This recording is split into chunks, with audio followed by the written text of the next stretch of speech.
Recycling in AVM by Lillian Borbis, Nadia Povolatis, and Carly Eppingate, and how you can help. Why we need to recycle.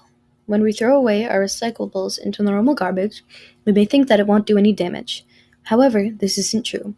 Commonly recycled items are made of plastic, metals, and papers. To take plastic, for example, it takes 1,000 years to decompose. What does this have to do with throwing it away, you ask? Normal garbage is usually dumped into a pit or stored into a yard.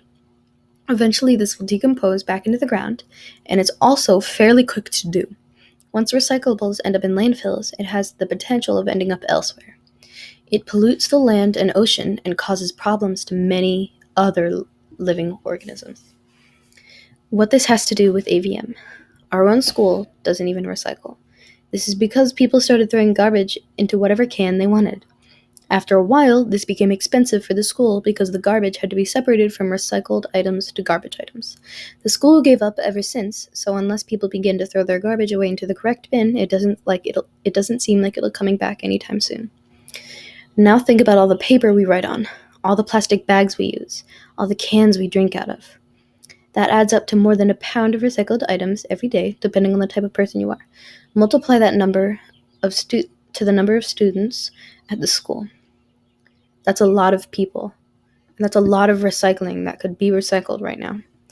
But also, a lot of them don't care about recycling or even putting their garbage in the bin at all. But once these recycled items are gone, they're gone. The planet is already running out of natural resources, so when we don't reuse them, the time it takes for us to lose them just becomes all quicker. Evidence number 1. In most cases, having a high-performing recycling program reduces the net waste and hauling costs for schools, since most parts of the state have a lower cost per cubic yard for recyclables than for trash. Organic recycling is typically more expensive per cubic yard than traditional recyclables, but are less expensive than trash. However, some of the gains in hauling costs are offset by the costs for compostable bags and food service items. This piece of evidence shows the different types of recycling and how much that specific one costs. Not only that, but most importantly, it shows how recycling is cheaper than regular garbage hauling, which is exactly why we should start recycling again and educate the student body on what and what not to recycle. Evidence number 2. Recycling is a great educational opportunity, engaging students in a sustainable behavior that they can take with them outside of the classroom. Recycling saves natural resources and energy by reducing the need to use raw materials to make new products. Recycling extends the life of landfills by sending material to different processing facilities. Not only can our recycling program create a better environment, but also give students more responsibility and opportunities to learn. With recycling in a large establishment such as AVM, we could make a difference with recycling we could accomplish. Evidence number 3. Recycling reduces the amount of waste sent to landfills and incinerators. It conserves natural resources such as timber, water, and minerals. It increases economic security by tapping into a domestic source of materials. It prevents pollution by reducing the need to collect new raw materials. It saves energy. It supports the American manufacturing and conserves the valuable resources. It helps create jobs in the recycling and manufacturing industries in the United States. If we recycle, then our school will benefit both environmentally and socially.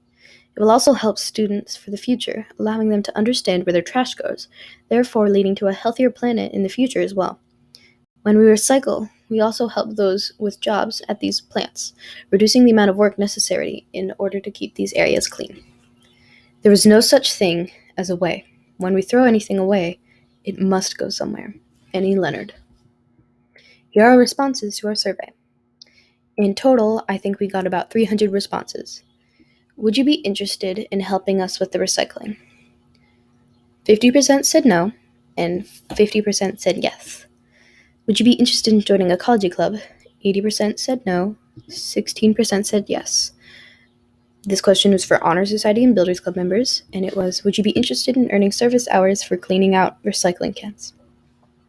And a lot of people answered no because it didn't apply to them, but 30% answered yes. Would you be interested in helping the recycling program stay open? 54% said yes, and 45% said no. This is our manual on how to create a functioning student-run recycling program. Step 1, create and send out survey. Step 2, analyze results.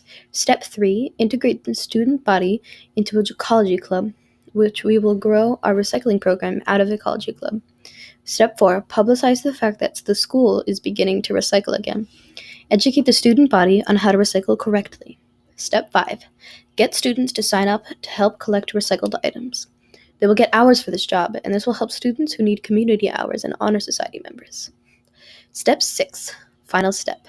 Keep the recycling program going strong, but most importantly, work to create a better, more stable program that doesn't really rely on students who need hours. Here are our multiple outlets for recycling. In order to sustain the recycling program, we have to embed it into our student body, using clubs, classes, and competitions such as Honor Society and Builders Club. Both rely on community service hours. Ecology Club, which is very recycling based, wind classes, and recycling and a recycling themed competition.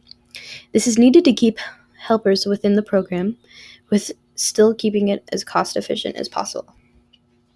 Here are some public suggestions, which are comments on our survey. Contests with rewards. The recycling facility may give you some money, and you should maybe do a contest of who recycled the most paper to encourage more people to buy paper.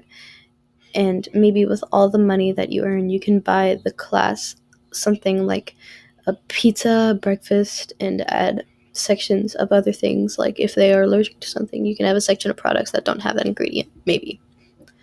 Announcement about the start of recycling. I have one more recommendation to let others in the school know about your plan or to tell an announcement. Public suggestions continue.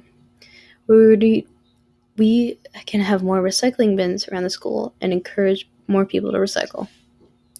Making recycling-based goals. You can start by planning out the project or putting down goals for the community. Strictly enforce recycling.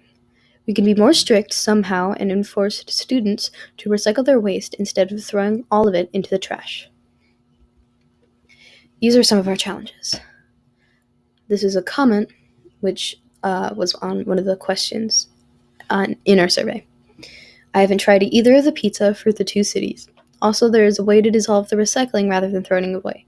That was my sort of dumb idea. You see, I'm not interested in recycling or science, even though I try to throw the recycling into the cycle bin, even though I keep my distance from both sides. I'm not interested in the clubs because it ain't for me, but I like the idea of it running. The problems were not enough interest, not enough volunteers, or motivation. A more solid plan, better time management, and better at expressing determination, and lastly, a more cost-based data program. These are the outcomes, what we learned. What did we learn from this project and experience? We learned a lot more about the process of recycling, such as where waste goes and how it's reused. On top of that, we figured out why our school gave up recycling and found ways to attempt to bring it back. How did this help us become a more informed citizen? During this project, we obtained more knowledge on the community and how we can help it thrive within our own opinions and ideas. What would we have done differently? If we were to do this again, we would have come up with a stronger plan and become more interactive with the problem and the people, to have a more determined study base with our influence. What were our strategies? Our strategies were to learn about the problem, to get others' opinions, and to figure out how we can help. We came up with the solutions and plans to further help the school bring back this healthy policy. Here are our sources.